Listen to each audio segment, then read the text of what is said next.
Hello po mga ka-vibes, kumusta po lahat?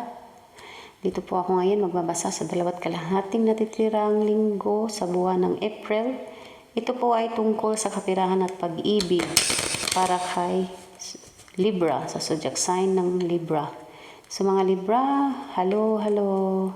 So ito po ay tungkol sa inyong kapirahan at pag-ibig. So sa 2 kalahating linggong natitira sa buwan ng April 2025, tignan po natin kung ano po ang mensahe ng mga angel spirits, angels, guides, at kay universe para kay Libra. So tungkol po ito sa kapirahan at pag-ibig. Tingnan natin.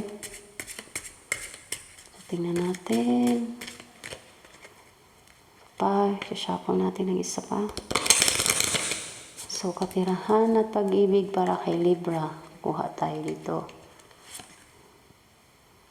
Queen. Diamond of Jack. Uy, maganda. Sa nakikita ko dito, maganda po ang kapirahan nyo, Libra. Kahit small business po ang meron ka ngayon, Libra, paliit man na negosyo or malaking negosyo man, Libra, ang ganda ng takbo ng inyong negosyo. Kahit maliit yung negosyo mo, nag-umpisa ka sa maliit na tindahan, maliit na mga klaseng negosyo lang, mga street foods, mga ganyan. Pero alam nyo, Libra, ang ganda. As in, yung pera nyo, ipagpatuloy nyo po yan. Pagpatuloy nyo po yan, Libra. Kasi maganda ang takbo ng pera nyo. Yung negosyo nyo, nag-in lagi. Kahit yung maliliit na pag-start lang ng negosyo, wag po kayong mag-alala. Yung maliit nyo negosyo na yan, pag i-continue nyo, kasi magaling ang paghawak nyo ng pera. May nakita ako dito na, talaga yung niya, kahit isang sentabo, nililista ni Libra. Kasi ganyan ang magninegosyo. So kahit maliit yung negosyo mo, nag-umpisa ka sa maliit na business na yan, magbo-boom din yan. Yung mga may negosyo din na nag-umpisa na sa ngayon, yung negosyo nyo po, so malalaking negosyo niya, mas magbo-boom pa po yan. May nakikita din ako dito na bibili ng sasakyan, may magbibili ng lupa, mag-repair ng kanyang bahay, o bibili ng bahay. May nakita din ako dito. So may nakita din ako dito na nagtatrabaho sa bahay, katulong. Itong may nakita din ako ditong katulong, pero ang ganda ng sahod nyo po, mabait yung amo nyo. Yung may nakita din ako dito na kasambahay, maganda yung sahod nyo, mabait yung amo nyo. Nag-uumpisa ka po, may nakita din ako dito na nag-start ka ng sarili mong negosyo sa inyong lugar. Maliit lang na tindahan. Pero wag po kayong mag-alala, yung tindahan na yan ay papalago po yan ng papalago. May nakikita din po ako dito na Libra na hindi siya nakafocus for the meantime sa kanyang pag-ibig. Nagka-focus muna siya sa kanyang mga anak, sa kanyang career, sa kanyang kapirahan. So si Libra ngayon, hindi pa muna siya nakafocus dito muna.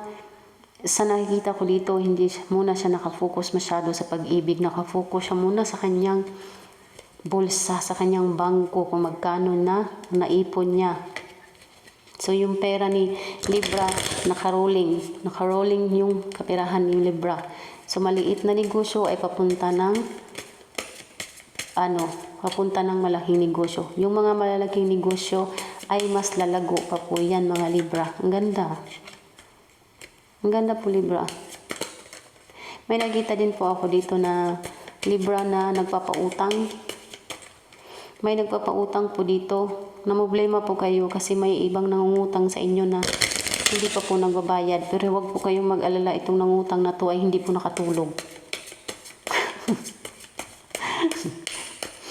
Hindi siya nakatulog dahil hindi niya alam kung paano niya isauli yung perang nahiram niya. Kasi may nakita din akong Libra dito na madaling maloko sa kapirahan, madaling maloko sa pag-ibig. May nakita din ako dito na nag-umpisa sa kanyang maliit na negosyo. sarili niyang negosyo. May nakita din ako dito na may partner sa negosyo. Kapartner sa negosyo. So, Knight of Wands. Kapatay ng dalawa. Tingnan natin. The Sun. Queen of Pentacles. So, Libra, sa sinasabi ko nga, may bibili, may magbibili, o bibibila pa lang, o nagbili na lupa at sa sasakyan, may nag-repair ng bahay, may bumili ng bahay. Yang binili nyo po ay sa sariling pagod nyo yan. Hindi nyo po yan hinihingi. Or hindi nyo po yan kinukuha sa easy money lang. May nakita ako dito na hardworking na tao. May nakita din ako dito na pagbubuntis. May magbubuntis po. O itong buwan na to, buntis na po siya. So may nakita din ako ditong surprise pregnancy. At itong pagbubuntis niyo po, wag po kayong may nakita ako dito na nagbuntis siya pero hindi niya pinaplano. Yang pagbubuntis po na hindi pinaplano ay isang blessings po yan. Isa pong blessing yan galing sa taas, galing sa Panginoon. Yung baby na nabuo sa tiyan ay hindi po yan na ano lang, desisyon yan sa Panginoon. So kung hindi po kayo ready, huwag niyo pong anuhin yan. Please po, continue your pregnancy. Kasi alam nyo, yan po ang magdadala sa iyo ng swerte, itong bata na to. Ito pong bata na to magdadala po sa inyo ng swerte sa buhay nyo. At mag-start po kayo, sasabihin ko po sa inyo mga Libra, mag-start po kayo kung buntis ka po. Ngayon, mag-start ka po kahit maliit lang po na negosyo. Mag-umpisa ka lang po kahit anong klaseng negosyo, kahit magbebenta lang ng banana Q or mga candy dyan. Umpisahan niyo po sa maliit na negosyo. Ito po ay itong klaseng negosyo sa maliit, papunta po yan ng malaking negosyo. Magbo-boom din po yan. Kasi basta marunong ka lang po humawak ng pera. May nakita ako ditong marunong humawak talaga ng pera. May nakita din ako dito na paglalakbay. Itong paglalakbay na ito ay buong pamilya. Buong pamilyang paglalakbay. Ito po ay paglalakbay ng pagsasaya, reunion ng pamilya.